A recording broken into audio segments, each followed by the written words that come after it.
conseillère régionale, mesdames et messieurs les élus, madame la présidente de l'ordre et monsieur le président national de l'ordre des architectes, mesdames et messieurs les architectes, alors oui, je suis extrêmement heureuse, vraiment extrêmement heureuse d'être la marraine de cet événement. Il est vrai que je suis là tout simplement parce que je porte un intérêt fort dans mon portefeuille ministériel, que sont les collectivités locales et la ruralité, à l'urbanisme. Alors j'étais maire d'une commune de 14 000 habitants, avant de devenir députée et ministre en 2022. J'ai beaucoup construit, première couronne de Toulouse, donc je salue les Occitans, les Haut-Garonnais, architectes qui sont là. Et il est vrai que, bon, comme l'a extrêmement bien dit monsieur le maire, vous faites un métier passion. Passion pour vous, passion pour la société, mais passion pour nous, les élus locaux. Vous êtes au cœur de l'aménagement du territoire. Je suis là grâce à Jean-Baptiste Marie, que je voudrais vraiment saluer, remercier. Où es-tu, Jean-Baptiste? Ah. Donc Jean-Baptiste, il est professeur d'université dans le domaine de l'architecture et il est haut fonctionnaire aussi et il dirige une belle entité au sein d'une grande direction de l'aménagement de la nature, de l'environnement. Et il anime pas moins de, je crois, 500 scientifiques, chercheurs en France dans le domaine de l'urbanisme, l'aménagement, mais aussi la sociologie, mais aussi la géographie. Et donc, j'ai eu la chance de le rencontrer au tout début, juillet 2022, quand je suis nommée à ce moment-là secrétaire d'État à la ruralité. Et depuis, quasi tous les mois, il m'amène à rencontrer de grands scientifiques dans les disciplines que j'ai citées pour éclairer la prise de décision de nous, politiques. Alors je veux juste citer, parce que c'est vrai que j'ai eu beaucoup de plaisir, pour certains je les ai vus plusieurs fois, Philippe Madec, Simon Tessou, Paul-Emmanuel Loiret, qui sont sur des champs participation citoyenne, chacun sur des champs bien spécifiques, et il est vrai que donc j'ai baigné, grâce à toi Jean-Baptiste, dans ce monde de la recherche scientifique dans le champ de l'urbanisme. Donc je vous disais que j'étais très heureuse parce que j'ai évidemment immédiatement, quand j'ai eu la chance que la Première ministre valide mon programme France Ruralité en juin 2023, donc un an après que j'ai été nommée, nous avons ensemble pensé utile de créer un conseil scientifique de France Ruralité qui vise à le faire évoluer, qui vise à l'évaluer et qui vise à faire en sorte que ce programme vive et soit véritablement au service des maires ruraux. Je suis extrêmement heureuse aussi parce que moi je suis ingénieure de formation et je baigne à Toulouse depuis des années dans la vie professionnelle, dans l'innovation technologique. Et puis l'innovation, c'est au cœur de mes préoccupations aussi. Et vous allez me voir arriver avec l'innovation architecturale qui est au cœur des évolutions de notre société. Et donc, en tant que maire, j'ai bien vu à quel point on avait besoin de travailler sur l'innovation sociale et pas seulement l'innovation technologique. Alors, l'innovation technologique, elle est aussi au service des évolutions de nos sociétés, mais l'innovation sociale. Et on voit bien que dans nos territoires, alors j'ai aussi rencontré, grâce à Jean-Baptiste, une scientifique sociologue, Marie-Christine Jaillet, qui préside aux destinées du CODEV de Toulouse Métropole, qui anime un groupe d'une centaine de personnes, de citoyens, d'habitants, et qui nous a amené à réfléchir à comment on pouvait innover pour faire en sorte qu'on vive mieux dans ce que moi j'habitais, c'est-à-dire les territoires périurbains. Parce qu'on parle beaucoup de ruralité, on parle beaucoup de nos quartiers de politique de la ville, et sur lesquels vous agissez, et ces territoires périurbains me tiennent beaucoup à cœur, et voilà, il me semble, j'ai envie de vous dire que c'est des territoires d'avenir pour vous. Il y a encore tout un travail qui est à faire pour penser ces territoires qui sont à la fois ma commune. J'ai 85% de mon territoire qui est agricole, seulement 15% qui est urbanisé. Je suis aux portes de Toulouse. J'ai pas tous les transports qu'il faudrait et pourtant il faut monter en densité parce qu'il faut accueillir la population et nous le faisons. Donc des territoires d'avenir pour vous, des territoires d'action pour les maires et puis des territoires de lien. C'est beaucoup de temps aussi dans ce portefeuille ministériel à réconcilier les territoires. Vous savez, quand on est maire d'un territoire rural, d'un petit village, on est toujours à dire qu'à la ville, il fait meilleur vivre. Et puis quand on est maire d'une grande ville, avec la pollution qui va avec les préoccupations et les difficultés qui vont avec, eh bien, on se dit, ils ont de la chance, ces maires ruraux, ils ont l'air pur et ils ont les rivières, les sols. Donc, vous dire que cette réconciliation entre les territoires, peut-être doit-elle se passer dans ces territoires de lien, dans ces territoires périurbains. Alors l'innovation, elle est pour moi, vous concernant, dans ce que j'ai pu en percevoir, et si je peux vous encourager, elle est d'abord dans la création de filières. Vous êtes souvent à l'origine de création de filières étroitement liées au territoire. Alors évidemment, urbanisme et territoire, ça a beaucoup de sens pour moi, mais ces filières, j'ai découvert il n'y a pas très longtemps, le bois, bien sûr, on les connaît, ces filières bois, mais on connaissait moins les filières à base de coquilles d'huîtres, avec du béton d'huîtres. Donc, moi, ça m'a énormément surpris, mais ça m'a convaincu qu'on pouvait véritablement créer des filières économiques grâce à vous, grâce à votre volonté d'innover sur le champ des matériaux de construction. Ensuite, la participation citoyenne. On voit bien, c'est un élan, il est lancé, les maires, nous l'embarquons, et c'est extrêmement intéressant l'éclairage que vous apportez à nous, les élus locaux. Je suis encore maire dans mon cœur et dans mon âme. Et vous nous apportez, je peux avoir un verre d'eau? Je le sais. Dans le domaine de la participation, parce que qui mieux que les habitants peuvent nous dire comment et quel lieu ils ont envie d'habiter, quelle forme d'habiter, quel mode d'habiter. Et donc cette participation citoyenne, il est vrai que moi en tout cas, quand je suis arrivée maire en 2014, j'étais extrêmement séduite par l'architecte qui m'a accompagnée, le premier, sur un projet. Je l'ai découvert comme beaucoup de maires dans ma situation grâce à un promoteur immobilier qui arrivait accompagné d'un architecte.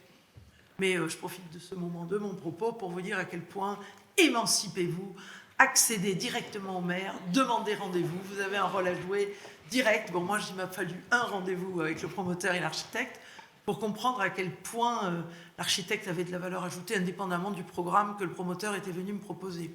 Donc, vous avez un vrai rôle à jouer. Et donc, voilà, je pense que vous le savez, mais on porte beaucoup le couple maire-préfet, l'État et les collectivités pour améliorer la qualité de vie des citoyens. Mais là, on voit bien, de par le document que vous avez créé, à quel point le maire et l'architecte, c'est un couple fondamental. Et donc, voilà, on va parler d'un trio, l'État représenté par le préfet, le maire et l'architecte, parce qu'on a beaucoup de progrès à faire dans le domaine de l'aménagement du territoire. Donc cette approche collaborative, cette participation citoyenne, c'est pour moi une véritable ingénierie de terrain, de proximité, et qui permet de tirer tout le potentiel d'un territoire. Parce que quand on est maire et qu'on arrive avec son bagage professionnel, bien évidemment, on a besoin de bénéficier de votre expertise, vous, architectes. Et puis ensuite, bien sûr, ça a été développé par tous les intervenants précédents, c'est on a besoin de vous pour s'adapter et on a besoin de votre innovation architecturale pour s'adapter aux aléas climatiques, aux changements climatiques, et Dieu sait qu'ils sont extrêmement violents.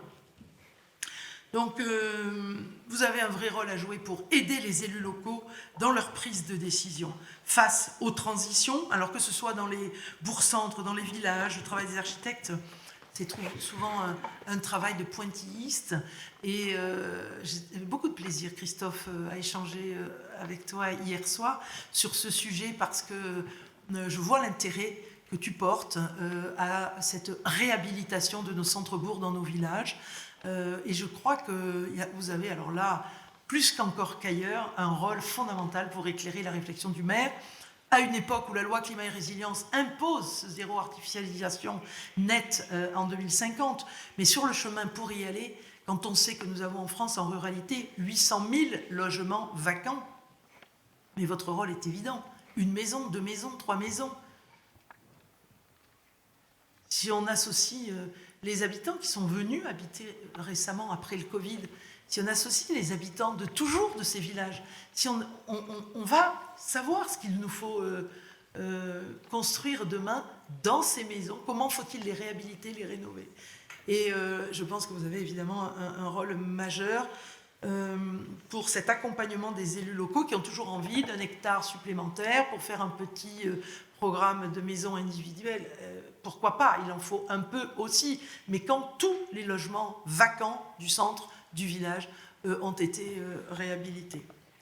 Ensuite, pour ce qui est des quartiers de politique de la ville, j'aime bien ce terme de réparer. Je pense qu'on a beaucoup de choses aussi à réparer dans nos quartiers de politique de la ville. Et j'ai encore beaucoup aimé l'échange que l'on a eu hier, que je partage totalement, sur le fait qu'on détruit des bars d'immeubles. Et puis voilà, moi j'ai découvert de notre échange d'hier qu'il y avait certaines vertus dans cette construction de ces années 60, 70, et que donc oui, des appartements traversants, oui, des appartements plus grands, oui, des appartements où l'air circule plus, et qu'il fallait à minima se poser la question, quand on était maire d'une commune dans laquelle on a envie de transformer ces quartiers, mais pourquoi pas, évidemment, peut-être en supprimer quelques-uns pour aérer, pour renaturer, mais pourquoi pas en garder quelques autres et capitaliser sur ces constructions qui avaient aussi des vertus à cette époque-là. Donc cette rénovation,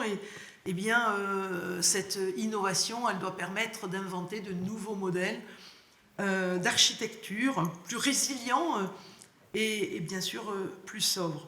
Alors je veux saluer, et je crois que vous allez concourir, hein, le lancement de la consultation internationale Quartier de demain, donc, qui est porté par le GIP EPO, qui est dirigé par Jean-Baptiste Marie, mais qui est porté par vous-même, le Conseil national. Et c'est 10 quartiers de politique de la ville en France qui vont bénéficier de votre éclairage, de votre expertise, de votre expérience.